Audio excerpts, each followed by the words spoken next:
అబ్దుల్ రౌఫ్ సర్దార్ అనే వ్యక్తి నేను భారతీయుడినే, నాకు ఆధార్ ఉంది, ఓటర్ ఐడి ఉంది, పాన్ కార్డు ఉంది అని చెప్పి ప్రూఫ్ చూపించింది. దీనికి అతను బంగ్లాదేశీ అని చెప్పి ఎన్నికల సంఘం చెప్పుకొచ్చింది. దాంతో ఇతనికి ఇవన్నీ డూప్లికేట్గా పట్టుకొచ్చుకున్నాడు అన్నది. ఆధారు, పాను, ఓటర్ కార్డుల్ని పౌరసత్వంగా గుర్తించలేము. ఇది బాంబే హైకోర్టు ఇచ్చిన తీర్పు. అవి మూడింటి పౌరసత్వంగా గుర్తించలేము. మరి ఏది పౌరసత్వంగా గుర్తిస్తారు, ఎలా గుర్తిస్తారు అంటే ఈ దేశంలో పుట్టినట్టు ఉండాలి. అది బర్త్ సర్టిఫికెట్టా లేకపోతే నీ చదువు సర్టిఫికెట్టా, వీటి మీద సీరియస్గా కాన్సన్ట్రేట్ చేయాలి.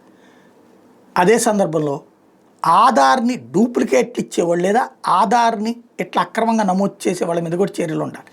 అదే లేకపోతే ఏది గుర్తించాలో తెలియక తిప్పలు పడే పరిస్థితి ప్రపంచానికి అవుతుంది.